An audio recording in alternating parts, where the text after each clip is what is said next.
L'une des prophéties les plus sombres concernant Donald Trump est sur le point de devenir réalité. Elle avait prédit l'assassinat de Kennedy, la mort de Marilyn Monroe et même une attaque contre le pape, des décennies avant que ces événements ne se produisent. Aujourd'hui, les prédictions que Jan Dixon a faites au sujet de Donald Trump sont si troublantes qu'elles ont été dissimulées pendant des années.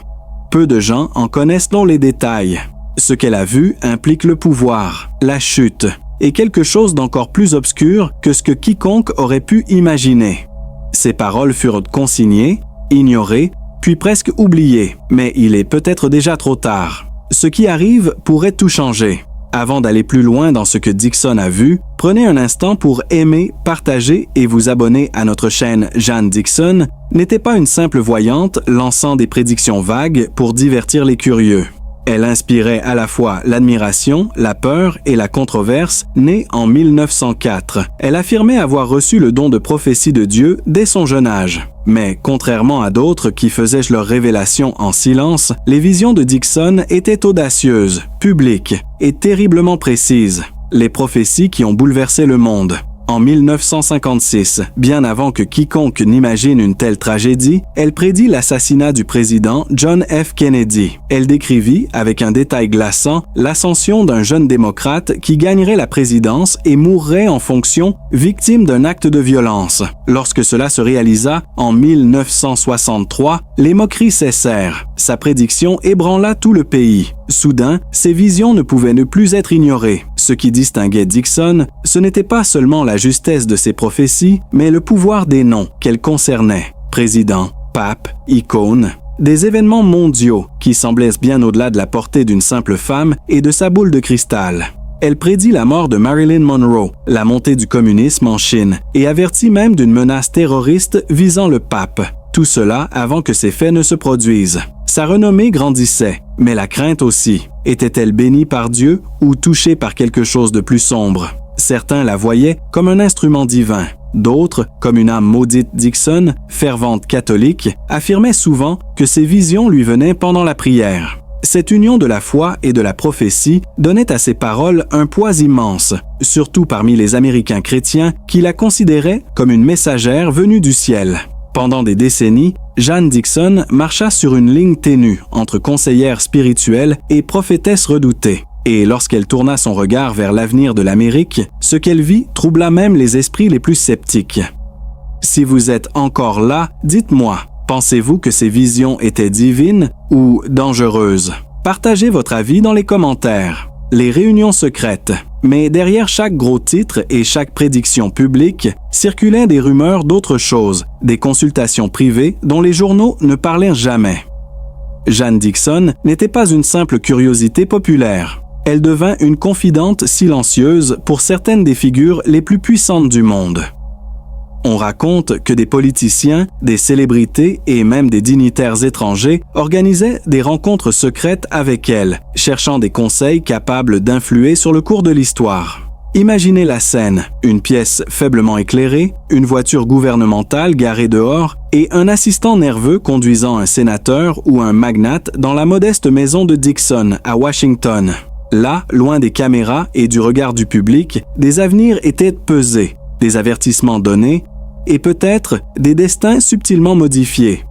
Certains venaient pour être rassurés, d'autres par désespoir, mais tous repartaient avec la sensation troublante d'avoir entrevu quelque chose d'interdit. Des histoires, jamais officiellement confirmées, racontent que Dixon aurait conseillé sur des questions de guerre et de paix, et que ses visions auraient influencé des stratégies au plus haut niveau. Ces paroles ont-elles vraiment pesé dans des moments de crise, ou n'étaient-elles qu'une voix de plus dans la cacophonie des conseillers entourant les puissants?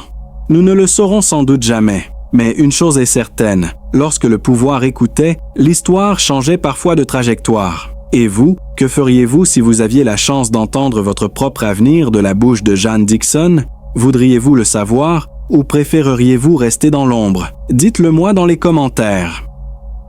À mesure que ces réunions secrètes sombraient dans l'oubli, le monde commença à constater la précision glaçante des prophéties de Jan Dixon. Elle ne bâtit pas sa réputation sur des coïncidences. Encore et encore, l'avenir qu'elle décrivait se réalisait, souvent avec une exactitude troublante. Chaque prophétie accomplie n'était pas seulement une étrange correspondance.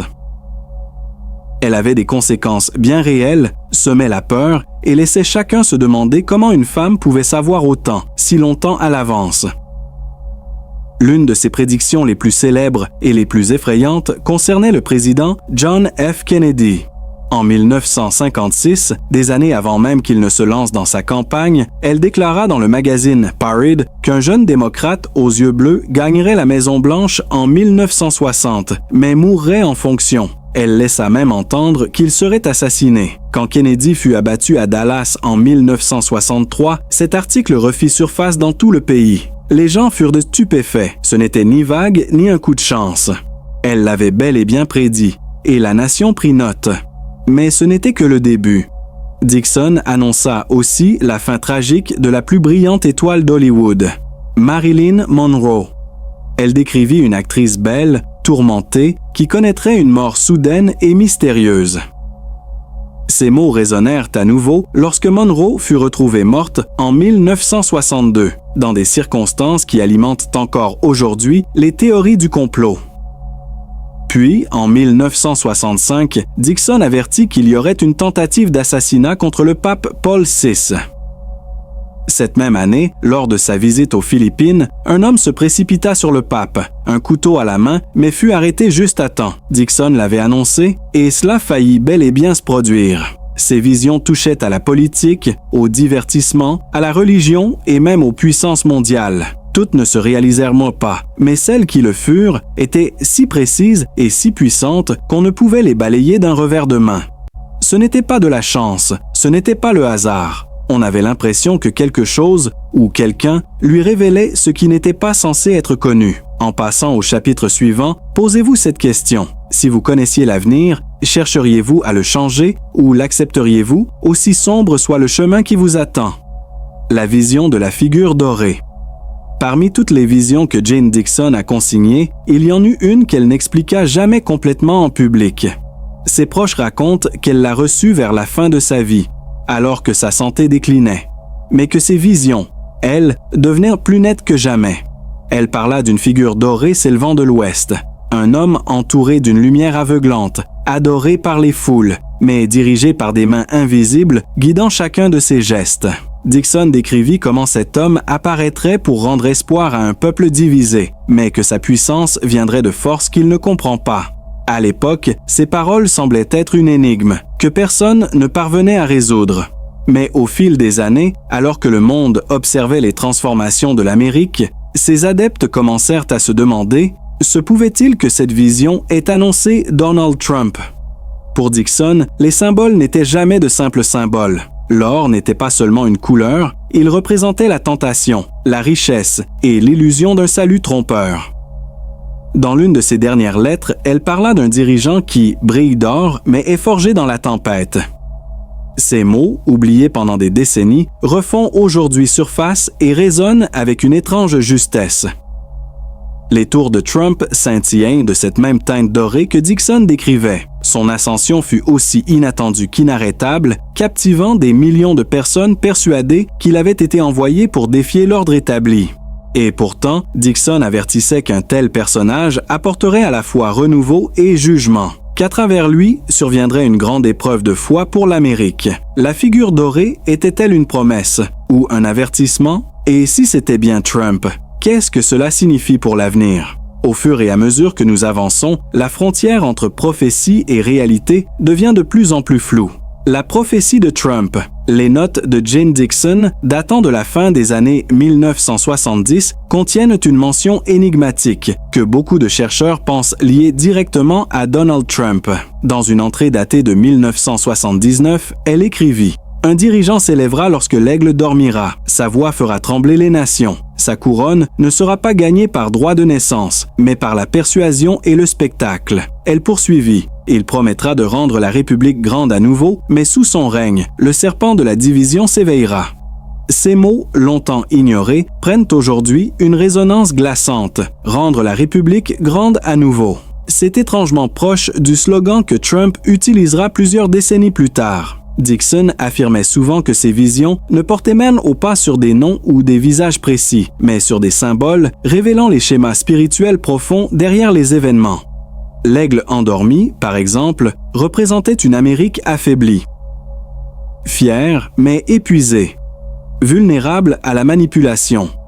Lorsque Trump entra en politique, les écrits de Dixon refirent surface dans les cercles chrétiens et prophétiques. Certains le virent comme l'élu qu'elle avait annoncé, un homme destiné à rétablir l'ordre. D'autres, lisant les mêmes textes, avertirent qu'il pouvait être le faux rédempteur. Elle décrivit un homme qui apparaîtrait comme un sauveur, mais qui déclencherait un chaos mettant à l'épreuve la foi du monde. Si vous avez suivi jusqu'ici, dites-moi ce que vous en pensez. Trump était-il le dirigeant que Dixon avait prévu ou l'avertissement qu'elle avait tenté de laisser? Commentez ci-dessous. Vos réflexions comptent plus que vous ne le croyez. La chute de la tour. Dans ces dernières années, Jane Dixon évoquait souvent une tour dorée frappée par la foudre. Beaucoup pensaient qu'elle parlait par métaphore, un symbole de l'orgueil détruit par une correction divine. Mais lorsque Donald Trump fit son apparition avec ses gratte-ciels étincelants, dont l'un devint l'emblème même de son nom, l'image parut presque prophétique. Elle avait dit « Quand la tour d'or tremblera, le monde verra l'orgueil des hommes s'effondrer ». Cette phrase fut retrouvée griffonnée dans la marge de l'un de ses vieux ouvrages sur l'Apocalypse. Les spécialistes de la prophétie ont établi un lien entre cette phrase et sa conviction que la plus grande épreuve de l'Amérique ne viendrait pas d'ennemis étrangers, mais de son propre effondrement intérieur. Orgueil, avidité et aveuglement spirituel. Lorsque les émeutes du Capitole éclatèrent en 2021 et que les divisions américaines se transformèrent en haine, certains dirent que la foudre de Dixon avait frappé. Ces prophéties n'étaient jamais des annonces de châtiment, mais des appels à l'éveil. Elle croyait qu'à travers le tumulte naîtrait une nouvelle conscience, que les hommes seraient contraints de choisir entre illusion et vérité, entre ce qui brille et ce qui est réel. Le message, bien que voilé de métaphores, était clair. L'orgueil précède toujours la transformation. Si vous pensez que rien n'arrive par hasard, prenez un instant pour partager cette vidéo. Car, quelque part dans cette ligne du temps, les avertissements de Dixon étaient destinés à la génération qui vit aujourd'hui. Les deux voies pour l'Amérique. Alors que sa santé déclinait, Jane Dixon devint plus réfléchie au sujet de ses visions. Dans ses derniers journaux, elle ne parlait plus seulement de dirigeants et de guerre, mais d'une nation à la croisée des chemins. Elle affirmait que les États-Unis feraient un jour face à un moment de décision spirituelle. S'éveiller à leur mission divine ou se perdre totalement, Dixon écrivit « Deux voies s'ouvrent devant la République, l'une de lumière, l'autre de tromperie, et le monde suivra celle qu'empruntera l'Amérique. » Ceux qui l'entouraient racontaient qu'elle pleurait souvent après ses visions, disant qu'elle voyait des flammes dans les rues et des frères se dresser les uns contre les autres. Mais elle décrivit aussi un reste de lumière. Des personnes que les mensonges ne pourraient pas ébranler, qui tiendraient fermement à la vérité et à la foi, même alors que le chaos se répandrait. Elle croyait que cette fracture définirait non seulement l'Amérique, mais toute l'humanité. Dans une interview donnée vers la fin de sa vie, elle déclara « L'épreuve ne viendra pas par la guerre, mais par la croyance. Ce que vous adorez déterminera votre avenir. » L'année du jugement. Dans l'une de ses dernières prophéties, John Dixon mentionna une période précise. Quand les doubles 2 rencontreront le 6 tournant, beaucoup de chercheurs y voient une référence cryptique à l'année 2026. Cette année-là, écrivit-elle, l'aigle renouvellera ses ailes, ou les perdra à jamais. C'était sa façon poétique d'annoncer qu'un jour, l'Amérique ferait face à un jugement, un moment où ses choix, politiques et spirituels, entreraient en collision. Elle entrevoyait un dirigeant, peut-être la même figure dorée, affrontant des épreuves sans précédent, non seulement devant les tribunaux des hommes, mais aussi devant les yeux de l'histoire. Dixon avertit qu'une fausse paix serait offerte au peuple et que ceux qui ont faim de vérité verraient à travers l'illusion. Ces mots décrivent une époque où la confiance en les dirigeants s'effondre, où la vérité devient presque impossible à discerner et où le destin d'une nation repose sur l'éveil, non sur la politique. Il est facile de rejeter ces paroles comme de simples coïncidences, jusqu'à ce que l'on se souvienne du nombre de ces coïncidences passées devenues réalité. Kennedy, Monroe. Le pape. Elle avait déjà eu raison et sa dernière prédiction semble aujourd'hui se dérouler sous nos yeux. Quand vous pensez à 2026, demandez-vous, est-ce l'année où l'aigle renaîtra ou celle où il chutera? Le miroir brisé.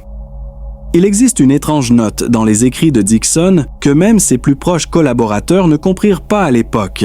Elle y parlait d'un miroir se brisant au-dessus du pays. Pour elle, ce miroir symbolisait la réflexion, la manière dont une nation se perçoit elle-même. Elle disait qu'un jour, l'Amérique ne reconnaîtrait plus son propre visage, que la vérité et l'illusion deviendraient indiscernables. Le peuple croira ce qu'il désire voir, écrivit-elle, et le miroir se brisera lorsqu'il sera confronté à la lumière. Dans le monde moderne, ce miroir brisé ressemble étrangement à notre ère numérique. Médias, réseaux sociaux, vacarme incessant, chaque camp y voit sa propre vérité, chaque reflet sa propre réalité. La prophétie du miroir de Dixon ne parlait pas de verre, mais de perception. Lorsque les gens choisissent le confort plutôt que la vérité, disait-elle, le serpent prend le pouvoir. Mais il y avait de l'espoir, même dans cette vision. Dixon écrivit: après la rupture, un nouveau reflet naîtra, forgé dans la douleur et le repentir. Elle croyait que l'Amérique et le monde ne pourraient en guérir qu'une fois les illusions exposées. C'est pourquoi elle insistait sur le fait que la prophétie n'est pas le destin. C'est un avertissement, une invitation au changement. L'avertissement final. Dans sa dernière conversation enregistrée, John Dixon confia à une amie proche: il y aura un homme debout au bord de la grandeur, mais son cœur sera éprouvé par le pouvoir. À travers lui, Dieu mesurera l'âme de la nation. Beaucoup pensent qu'elle faisait encore allusion à Trump, non comme à un sauveur ou un ennemi, mais comme à un miroir à travers lequel l'Amérique verrait son propre reflet. Elle affirma que, finalement, ce ne serait pas la politique qui déterminerait l'avenir, mais la conscience. La lumière vacillera, avertit-elle, mais elle ne s'éteindra que si le peuple le permet. Ces derniers mots au monde furent un appel à l'unité et à l'éveil spirituel. Dixon voyait l'humanité entrer dans une époque où la croyance serait à la fois arme et salut. Elle pensait que la fin des temps ne viendrait pas par le feu ou la guerre, mais par la perte de la vérité, ce fil invisible qui maintient la réalité ensemble. À présent, réfléchissez à son héritage. Que vous croyiez ou non aux prophéties, l'œuvre de Dixon demeure un témoignage des mystérieux motifs qui guident l'histoire. Elle ne prophétisait pas pour effrayer, mais pour préparer. Alors, si ce message vous atteint ce soir, peut-être n'est-ce pas un hasard. Aimez, partagez et abonnez-vous à notre chaîne pour poursuivre ce voyage à travers les vérités cachées. Souvenez-vous, certaines prophéties ne révèlent leur sens qu'une fois qu'il est déjà trop tard.